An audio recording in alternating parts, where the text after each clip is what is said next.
আমাদের যেমন ৩ বেলা খেয়ে বেঁচে থাকতে হয়, ঠিক তেমনি ছাগলেরও ৩ বেলা খেতে হয়। ওদের খাদ্য কিন্তু আমাদের মতো ভাত, মাছ ইত্যাদি না। তারা কিন্তু খায় ঘাস। আর ঘাসের পাশাপাশি ওদেরকে একটুখানি ভুসি আর একটুখানি কুড়া আর পাশাপাশি যদি একটুখানি ফ্যান দেওয়া যায় তাহলে কিন্তু এরা মহা খুশি হয়।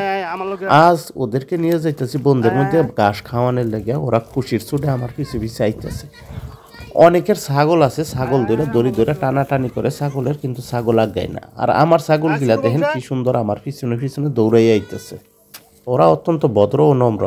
ওদেরকে যখন আমি ডাক দিই আয় আমার পিছনে পিছনে, তখন ওরা দৌড়াই আমার পিছনে পিছনে আইয়ে।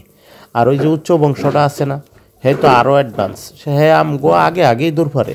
আর ওই যে ছোটো বংশের দুইটা, এই দুইটা আমগো পিছিয়ে পিছিয়েই থাকে সবসময়। আর উচ্চ বংশ এখানে আইসা দেখেন হ্যাঁ কিন্তু বাপ লইছে। আবার এই যে দেখেন দৌড়াইয়া আমার আগে আগে যাইতেছে গা। উচ্চ বংশটা হামিমে নাম দিছে, ছাগলটা একটু উচ্চ বংশের এই জন্য। কিন্তু আসলে ছাগলের কিন্তু মানে সুডু বংশ দুইটা খায় বেশি, এরা ভালো বেশি। উচ্চ বংশটা বেশি ভালো না, এটা দুষ্ট এবং ফাজি। যতই দুষ্ট হোক, এটা আবার দেখা গেছে কি আমার শরীর গেসা সবসময় ইয়া খার হয়ে থাকবো। আইয়া আবার আমার শরীর গ্যাসাগ্যাসি শুরু করব।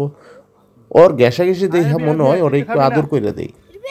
আর যখন ওরা একটু আদর করে দেয় তখন হ্যাঁ মহা খুশিতে আবার দৌড়াই একটু দূরে যায়, আবার একটু পরে আইব, এমন করে আর কি।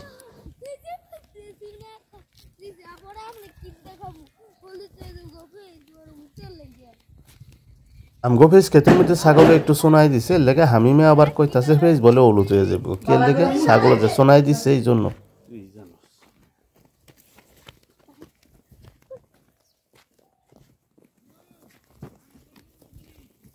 হ্যাঁ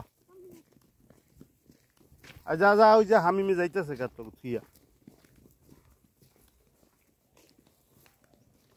কি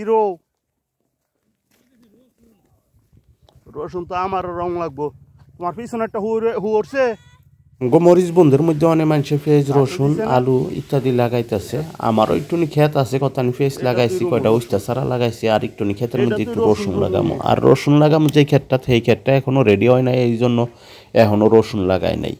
খোঁজ খবর লইয়া গেলাম। ছাগল গিলানটা লইয়া যাইতেছে একবারে হে পশ্চিমে গোপাটের ফাল লইয়া যাবো। হেন যাইয়া অনেক ক্ষেত আছে এখনো হাল চাষ করে নাই। দেখেন না উচ্চ বংশে এখনো শুয়ে শুয়া শরীরটা একটু চুলকায় বোবা যায়। ওরা কি আর কইতে পারে আমার শরীরের মধ্যে চুলকানি ধরছে? ওরা নিজেরাই চুলকায় লয়, তারপরে ওরা দৌড়ান শুরু করে আবার ওদের ইচ্ছা মতো করে। হামিম আগে আগে যাইতেছে, বংশগুলো নিচে নিচে পিছনে পিছনে যাইতেছে। বংশ মানে ছাগল গিলা আর কি। ছাগল গিলানের নাম দিচ্ছে হামিমে উচ্চ বংশ আর সুডু বংশ। এই জন্য আমি এদেরকে সংক্ষেপে বংশ কয়ে ডাকি। দেখেন না আবার শরীর চুলকানির লেগে ওরা এখানে শুয়ে পড়ছে। তো যাই হোক, ভালোই লাগে ওদেরকে এইভাবে চলাফেরা খাওয়া দাওয়ার জন্য।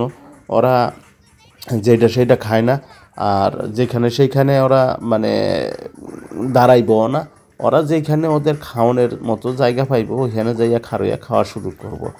আর ওরা বেশিরভাগই আমার পিছনে পিছনে থাকে। আমি যখন সামনে যাই ওরা সামনে যায়, আমি পিছনে গেলে ওরাও পিছনে যায়, আমি খারইয়ে থাকলে ওরাও খারইয়ে থাকে।